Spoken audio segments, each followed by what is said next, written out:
Welcome to Mount University. This series will help you build your brand, inform you on a variety of career paths, and introduce you to top executives in sports and marketing. Now, here's your host, the president and CEO of Melt, one of the largest independent sports and event marketing agencies in the country, Vince Thompson. Welcome back, students. Virtual, not summer, but virtual Melt University. We're continuing to roll on with tremendous podcasts, tremendous guest talent, topics, world of sports, business of sports. It's just been amazing as we move into our 50th podcast. You're going to hear a lot of great ones coming down the line, but probably none other than this one. Not only is one of the best people that you'll ever know, one of my dearest friends, but he's also the 38th most powerful sports marketer in the country, as stated by the Sports Business Journal. He is John Mount, who is with the Coca-Cola Company, and he currently serves as the Vice President of Sports Marketing and Assets. And that is a somewhat of an understatement of a title when you consider our dear friends at Coca-Cola, our dear clients for 2 decades, the most iconic brand in the world, way back, the longest Olympic sponsor, 1928. We're going to hear from Dina Gerson, head of Olympic marketing at Coca-Cola, very soon. But I think, John's going to provide a lot of amazing insight. But he's also a former student athlete, played quarterback at Denison University, graduated there, history and economics. He's also a great alumni of Fighting Irish, MBA from Notre Dame, great family man.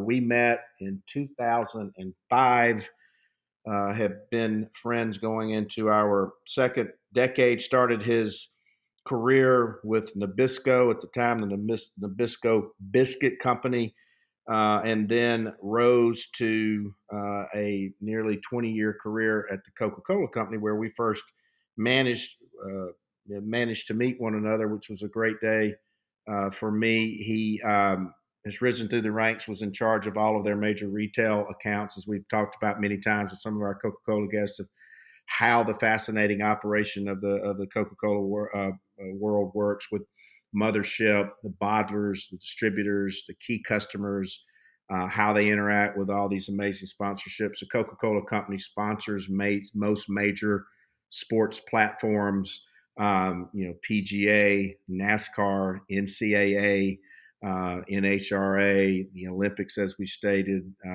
ESPN College Game Day, and many, many others. So, John, welcome to virtual Melt University.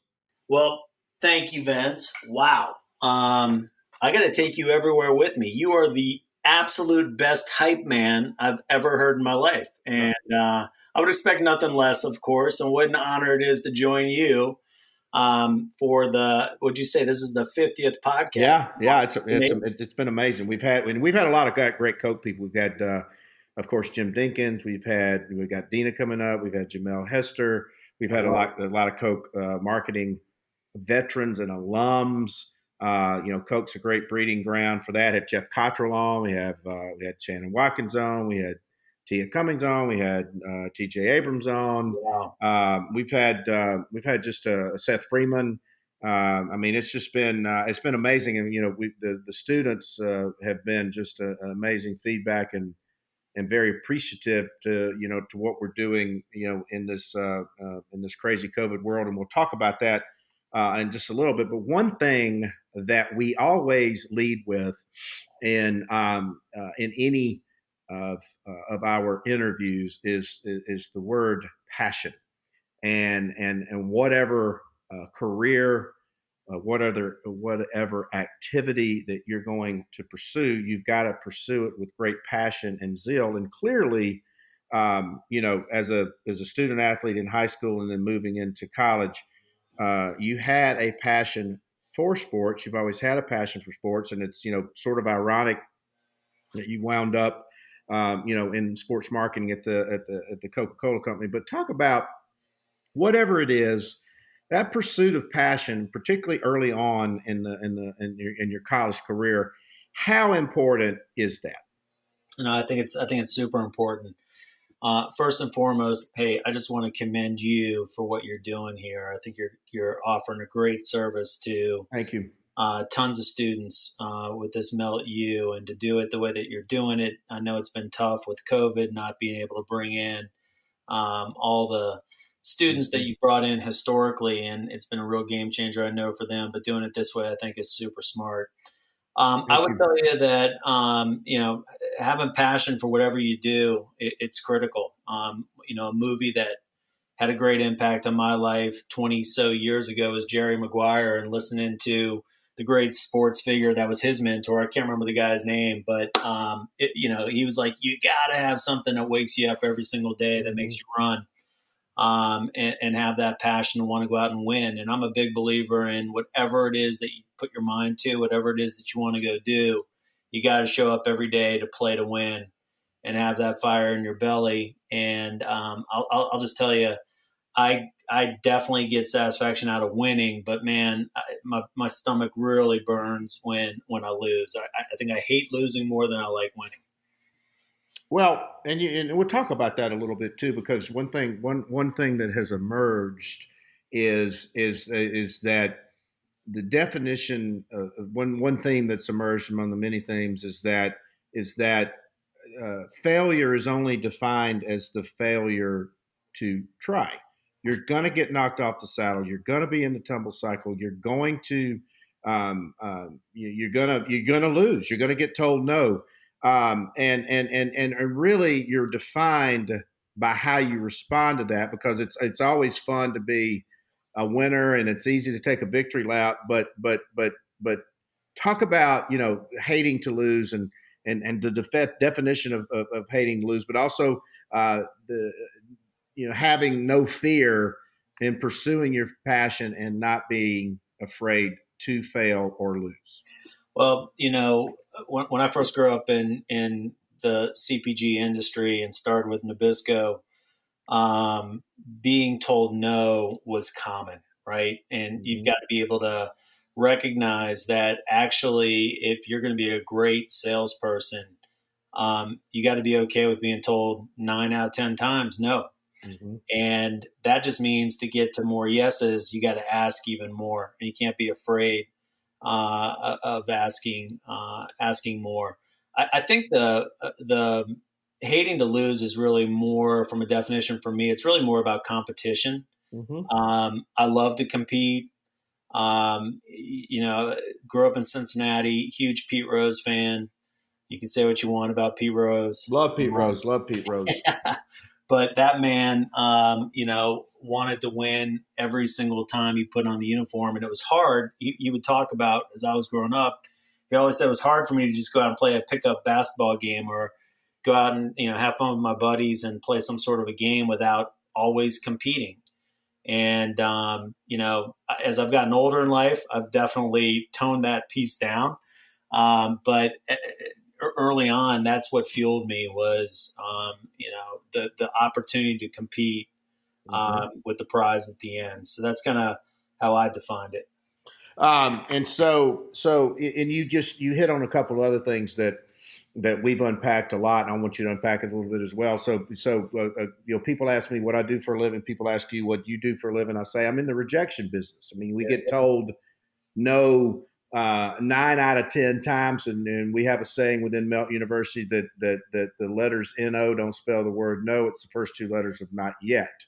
And in it, particularly with students looking for internships and entry-level jobs in a post-COVID world, it's going to be brutal out there, because my theory is you're going to have more unemployed higher-level people in marketing services who are willing to take a lesser job for a lesser wage to get back in the game, which is further going to depress the entry-level job market. And so, not that I want to tell the students to get used to to hearing the words no, but you got to be relentless in the pursuit. You got to make, it's a fishing analogy, 100 casts to get maybe 6 or 8 bites to land 1 or 2 fish. And the other thing, and I wish I had learned this a lot earlier, and I wish I'd still take my own advice today, is that you can't take any of this exercise personal. You cannot Nope. take the word no personal. So talk a little bit more about um, some of that philosophy, because like I said, you're kind of a natural born salesman. And so factoring into that process is just, hey, you're not going to win every deal. You're not going to close every sale. You're not going to win every pitch. And you gotta get key takeaways from that as we move forward, particularly like I said, in the job market, it's going to be just brutal. Yep. So I graduated from Denison in 91. I appreciate you talking about me being a quarterback back then. And I encourage all the students that are listening to this to go Google the single wing offense and figure out where the quarterback played, because it wasn't a traditional quarterback. Mm-hmm. But needless to say, I came out of high school as a quarterback and wanted to play quarterback in college. And I quickly became the leading blocker and the outlet receiver in an offense. But it was part of the passion that fueled me. I wanted to play. I wanted to be on the field. I couldn't stand to be on the sidelines. So, that was an important component to me. But listen, I think, for students that are in college now, the best advice that I can give you is you really want to get to know your career center leadership. And the career center leadership for me at Denison was fantastic. I got to know them. They advocated for me on my behalf. But I went through probably 50 different interviews. I interviewed with the Milliken Company right down the road here in LaGrange, Georgia. I thought I was going to get that job. I went through a lot of interviews with them and ultimately didn't get the job. But each interview taught me something different. The Milliken interview was a great example of I met with a lower level leader. It was probably going to be the guy I would have reported to. And we had a great interview. And I asked 30 questions. And the second interview I had was with his boss. And I met with that person. And I asked like 5 or 6 more questions.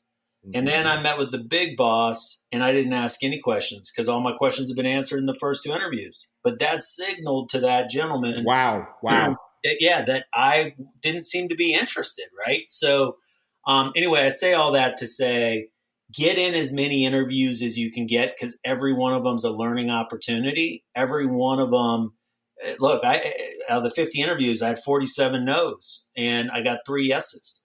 And ultimately chose to go to work for Nabisco. The other opportunity was General Mills, and another opportunity with a company that was just emerging in the car space on Consumer Reports. But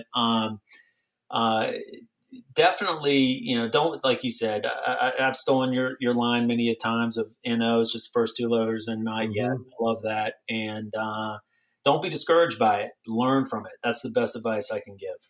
Well, to your point, you always want to go, and I want to talk about some of these tricks of the trade in the interview process, because you've been on in the pitch process, because you've been on both sides of the table many times, and 2 or 3 of the tricks that we talk about, and the tricks of the trade that are coming out in my upcoming book, Build Brand You. But do your homework, be prepared, know your target.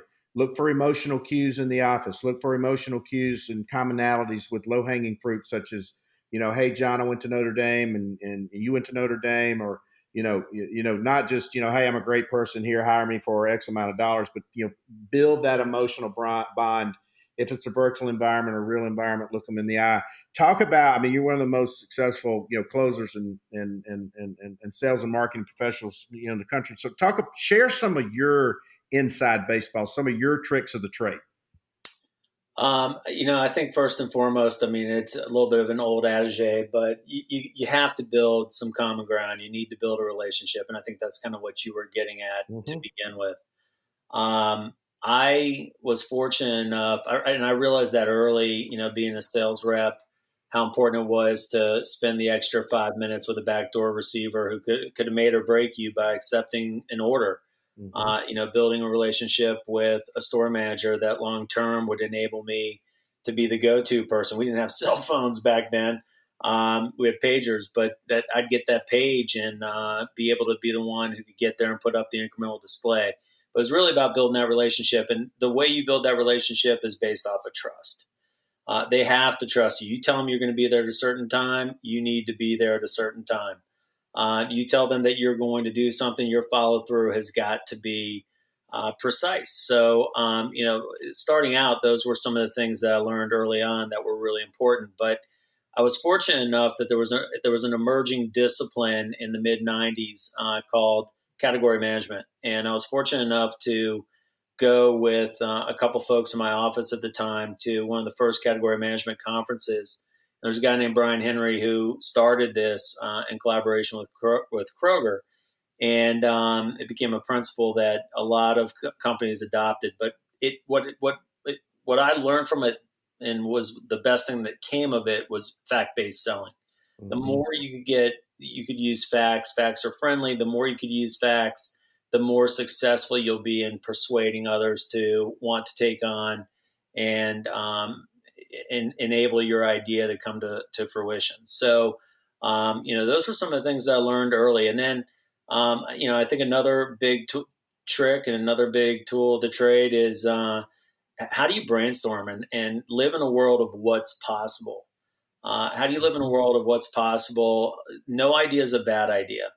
And when you get into those situations, I really learned this from a great Denison grad in Disney chairman and CEO at the time, Michael Eisner. I read his book back in the early 2000s, and he used to bring his whole crew together when he was running ABC Network, and they would just brainstorm show ideas, and no one was allowed to bring in any devices, anything that could distract you, but spend that time really coming up and brainstorming big ideas. It's funny, in Melt, you guys are great at this. We come to you frequently for these opportunities. You'll bring us 8, 10 ideas.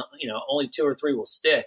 But I like to call those other 6 or 7 ideas, they just haven't landed yet, right? And everybody's seen that Christmas special where, Santa goes to pick up the toys that are on the Land of the Misfit Toy Island.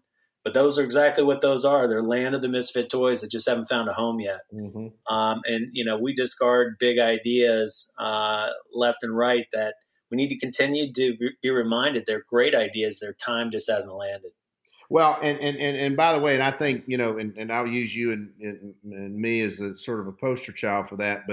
But you and I and our teams, we you hit on it. We always look into the realm of what is possible, not what is impossible. And we pulled off some giant marketing coups just based on some crazy ideas that others would say, well, that's not possible, it can't work. So I want you to talk to our students and encourage our students that if they can dream it, they can do it, particularly now with the tools and the access to the information technology, social media, handheld, wireless devices. I mean, I used to have to go to the library and look up an encyclopedia or a yellow page, and they have no idea what that is. But there's no reason that if you can dream it, you can do it now. And there are really no bad ideas, are there?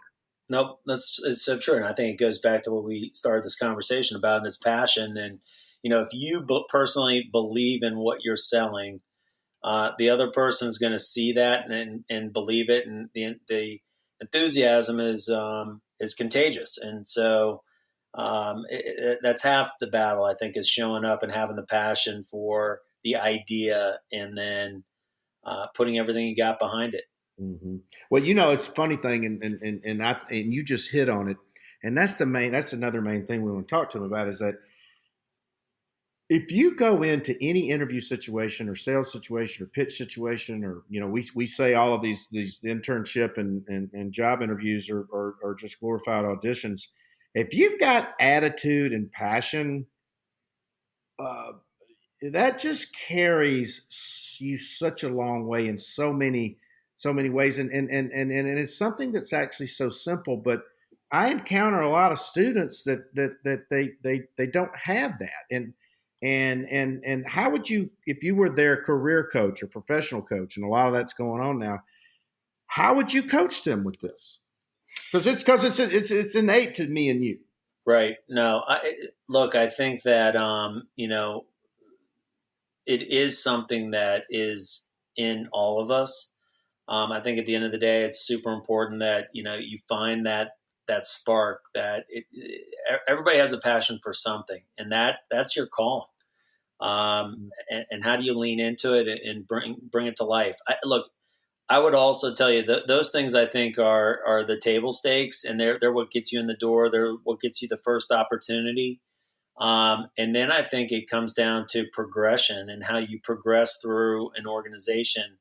I encourage the students, for you guys to really fine tune, hone your skills around effective communication. Communication is so important. I can't underestimate it. And being an effective communicator ultimately leads to leadership. And it's something that, if for those of you that are sophomores and juniors, if you can get into some communication classes, speech classes, it's always uncomfortable for everyone, but to fine tune that skill, it will become a differentiator for you in the long term. And the other piece is, I think, collaboration. I mean, if you're struggling believing in something or finding that passion, find somebody who is on your team that has it and bring them along with you, and let them be the ones that share the idea if that piece just happens to be missing in you. But it's important to continue to have those things, but also begin to develop, and it will develop over time, that effective communication skill, and it'll enable you to just be such a great leader. Well, and you hit on a couple big points. One is building that trust, and because we've got very few things, and building that trust is one of them, particularly in the successful relationship building and those types of things. But and speaking of trust, one thing that we have heard a lot is from our guest is the importance of mentors, importance of building those relationships with those mentors, having mentors that are not necessarily going to be just a cheerleader, but really, really tell you the things that you need to hear and need to know in the real world. And I know, for a fact, I mean, you're like one of my mentors and those types of things. And so there's no age consideration in there, but you've had a lot of great mentors. Coca-Cola Company does an amazing job of mentoring, one another in there. Talk to our kids our students, the importance of seeking out mentors that may be with you for life, because I know you've probably had a lot of them. Yeah, I've had 4 or 5, mostly unofficial mentors. But I would tell you that it's important not only to have mentors, but you want to have mentors that advocate on your behalf. It's really important to have a mentor that not just gives you advice, but when there's an opportunity within the organization, that mentor is also saying, this person's the right person for this next opportunity, and these are the reasons why. And I would encourage you to find mentors that motivate you, differently. I'm highly motivated by mentors that certainly seek to understand and then encourage. But I'm also motivated by mentors that challenge me.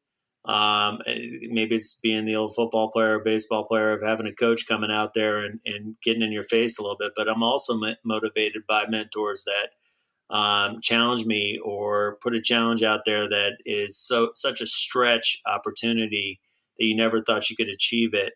And just the power of then, overcoming that and believing in yourself that you can do those types of things is just unbelievable. But find mentors that stretch you, find mentors that encourage you, find mentors that advocate for you.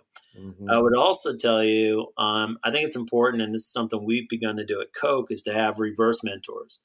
And how do you go and find, at least in a case like mine, how do I go and find somebody who's just coming into the business world and learn what's important to that generation, what's important to their friends, and how they interact with our brands, so that I can just become a better marketer. So it kind of goes two ways, and seek to be, as you come out of school, seek to be a mentor to somebody who is in a leadership position that you can share with them, what observations you have with your friends and with your generation.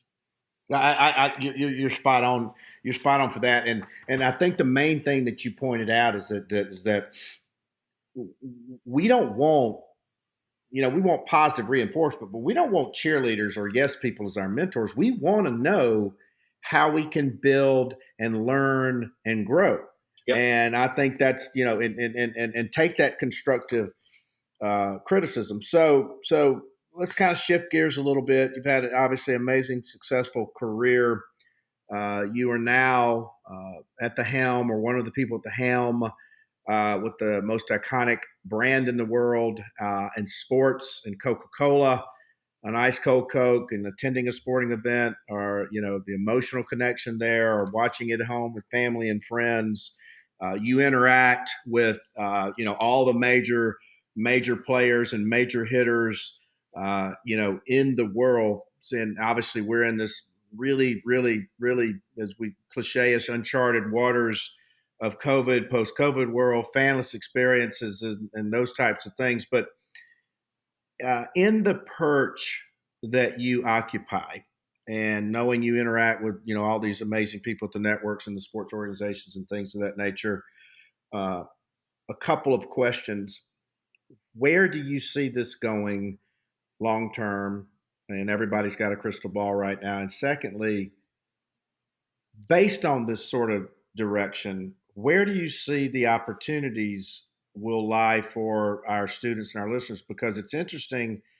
We've unpacked some amazing things. I'll use the athletic department. We've talked to the athletic directors of Texas A&M and Georgia and Auburn, and we've uncovered even things I didn't think about, like mental health is a growing space within athletic departments, data analytics, trying to figure out how to get fans back in the stands, content creation, name, image, and likeness, and students' ability to use name, image, and likeness, and how they monetize those opportunities, but then the compliance of that within the rules. Fan safety. There's, hundreds of events going on the campus any given year. Campus is the ultimate professional lab, but from where you sit as world-class marketer, where would you advise these students? And you've got children in college, and you've had children in college and graduate from college and all that. But if somebody reached out to you, where and what would you tell them? Yeah, I think the most important thing you can do if you want to work in this space is to network, right? How do you go out and build relationships with a number of people in the industry, and ask people to help make introductions and pick their brain, and opportunities are going to emerge. There's no doubt they're going to emerge. We're going to go through a very challenging time period right now. I'm hopeful that we're going to turn the corner here this fall, but I do believe for us to get completely back, it's probably, as the experts have said, it's probably going to require a vaccine of some sort to get us there. But until that time period, I think there's still a number of great opportunities out there to engage with different companies. And one of the things I would tell you is, don't look at your world to engage in sports marketing as just working with a ball club, or working with a college university, or working with a network.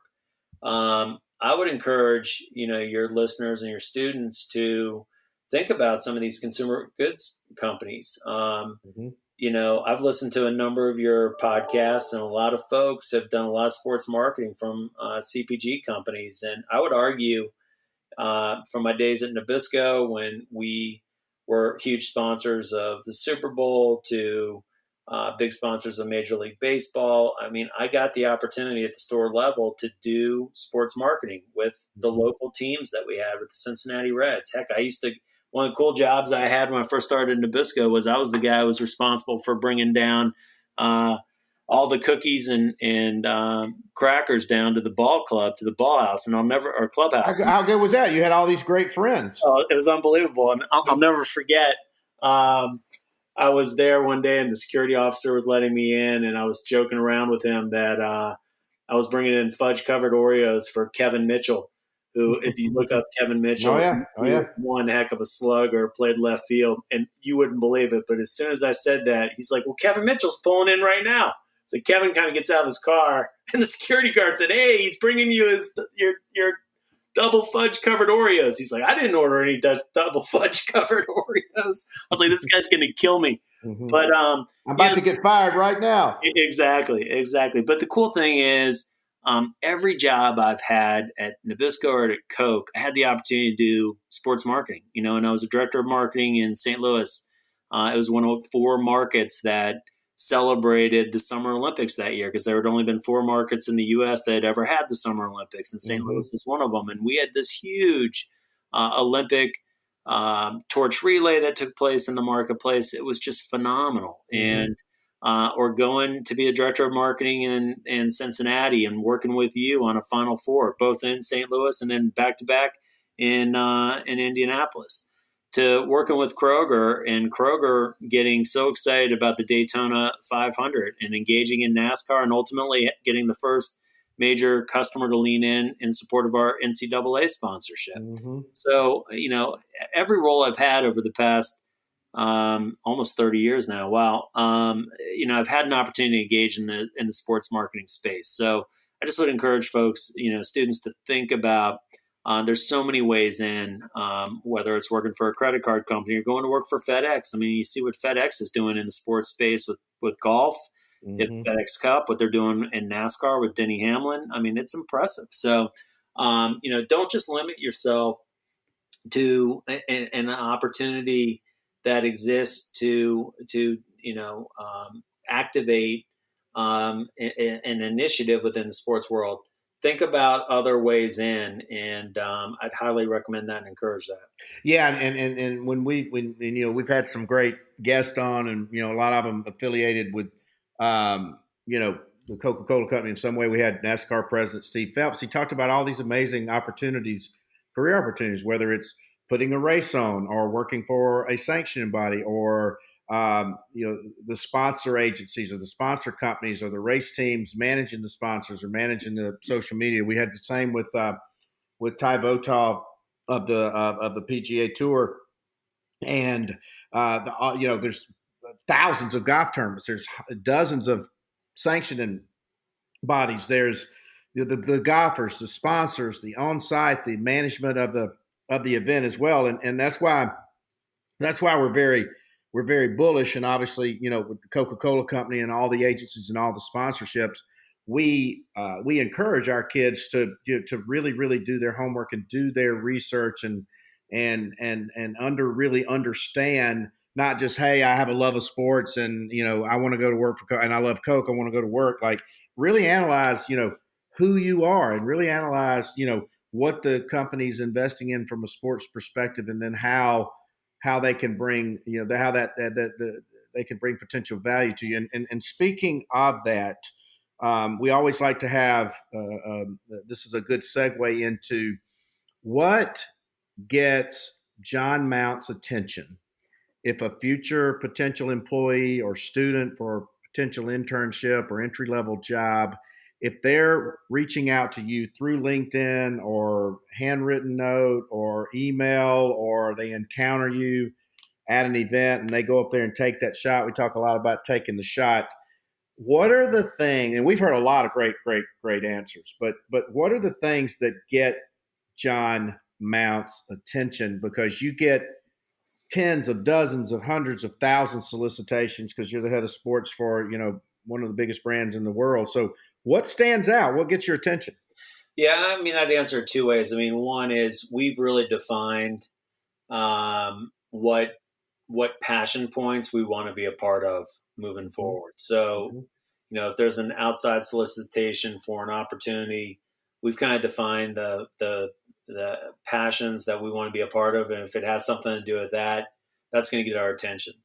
I think for students, trying to break through and spend some time with folks in this space, I would highly recommend you take more shots than less, and go up, introduce yourself, let them know what you do, be engaging, help us be able to see your personality really shine, and be prepared with 2 or 3 really good questions, and be respectful of people's time. But I think that's great coaching that you're giving these students to not be shy of those things. And I don't get to as many of them as I used to, but there's great industry events that are out there that take place almost weekly in a normal environment. And how do you engage in those and show up at those and have an opportunity to talk to some of the people that you'd like to spend some time with and learn from. And so when they're reaching out to you, and it kind of goes back to what we were talking about just a few minutes ago on the sales side, the pitch side, because every reach out, whether it's for an internship or advice or employment, is a form of audition. But you really show your hand really quick if you're not putting that effort in there, or knowing who John Mount is and knowing what the company's mission and what his roles and responsibilities are.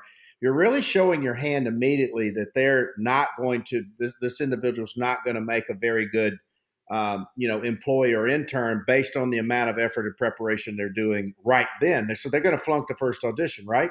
Absolutely. And I would tell you, and once you get the opportunity and once you land a job, every single day you got to continue to earn it. You can't rest on your laurels, and your credibility is on the line every single day. And so how do you bring your best self to work every day and continue to put points up on the board? I had one of those mentors that really challenged me in the past. It's not what you did for me yesterday, it's what you're going to do for me tomorrow. But realize that every single day is a big opportunity. I'll never forget when I first started in Nabisco. There was a gentleman who was a part of the Barbarians at the Gate, and he was the CEO at the time, and he came to speak with us, and his name escapes me, but he talked about the gazelle and the lion, and how the gazelle every single day needs to run. They got to wake up and run. Make sure that the lion that they're not the slowest gazelle, and that the lion gets them. And every single day, that lion's got to get up to run if it wants to survive and eat and catch that slowest gazelle. So, every single day I realize you're going to get up to run, and you'll hear the cliches as well that, it's not a sprint, it's a marathon. That's true too. Mm-hmm. But some days, it's a sprint. No, that's one of my favorite. I love the gazelle and the lion, and I'm not sure which day I'm which, or which day you're which, or with the bug in the windshield and all that. But up to your other point you make, and we tell those kids that, is like, you can't rest on your laurels. I mean, every day, and we tell our students, we tell our employees, like, it's like Coach Bear Bryant said, you got to play like you're 7 points down every day. And that's the thing that people have always asked me about, my relationships with our clients and personal, and 20 years with Coca-Cola. What's the secret? And it's really common sense, and it applies to any form of relationship. But you can't ever take that relationship for granted. You can never. You've got to nurture it. You've got to sow it. You've got to cultivate it, fertilize it, trim it, prune it, give it sunlight every single day. And this has been amazing. So we always like to sort of ask this as a wrap up, and we've heard so many great answers, and not just traditional industry resources, but what are some of the good go-tos, whether they be books or podcasts or publications or sayings? We've heard a lot of great book suggestions. You just mentioned Barbarians at the Gate, which, by the way, is one of my favorite books of all time, about R.J. Reynolds, and just amazing. That is a good book that students should read. We've heard a lot, of John Wooden. Mainly, a lot of our students had probably never heard of John Wooden, but tell us what your sort of go-tos are, and not necessarily in the world of sports, just good for them to know. Yeah, I mean, I've read a number of different business books throughout my career. I referenced one of them, and I won't remember the exact name of it, but the Michael Eisner's first book that he put out there. I think that that's an important one to, read about some of these leaders, whether it's a Jack Welch, it's a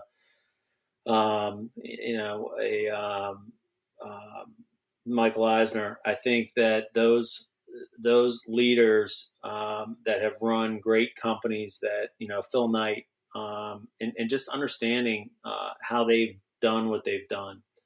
The other thing that I would tell you that I think is a really important skill to build within, as you read, different different books or listen to different podcasts, pick up on how people tell stories. And storytelling is going to be so important now and into the future. And it's why people gravitate to sports in the space. Everyone loves a great story. Everyone loves the underdog. Everyone loves the great champion that comes back. And I think the more you can read and invest in becoming a great storyteller is going to be a differentiator into the future. Yeah, I think you're spot on. And like I said, I mean, the couple things that we tell them is study the great ones. Whether it's Steve Jobs or Michael Eisner. We've had a lot of references to the Bob Iger book, Chairman CEO of Disney, as well, because the common themes will emerge. They got knocked off of their saddle. Their paths diverged. They failed. They tried things. They got back up on the saddle. The other thing that we tell our kids is, not just read industry publications, but read through and into the industry publications. So they may read, hey, Coca-Cola is going to sponsor an X event, and then they may find you quoted in there, and then they may have an opportunity to reach out to you on LinkedIn, or send you a note, or send you a resume or something like that. And so that's one big purpose that we've had, is like, a lot of the tricks of the trade. Because the other thing that our kids lose sight of is that you were once in their shoes. I was once in their shoes. We're still in their shoes, just in a different level and a different way in space as well. So I think this has been amazing. I guess our listeners, you can tell why John is at the top of his game, head of sports marketing. What an amazing, fun job, but also, navigating what's going on in this crazy sports world and this landscape as well. So John Mount, veteran of the Coca-Cola Company, dear friend, vice president of sports marketing, and major assets across the board. Follow him. He's active in social media, and a great family man. So he has children and students in college and in the working world. And so, he's very relatable and very approachable. So, John, we really appreciate you joining, not summer, but the ongoing virtual Melt University. And thank you so much for sharing your time, wit, and wisdom and advice with our students and listeners. Absolutely. Thank you so much, Vince, and to the whole Melt crew. Thank you. Thanks, Vince. Hope you enjoyed today's virtual class. We'll be back soon with another edition of Melt University 2020.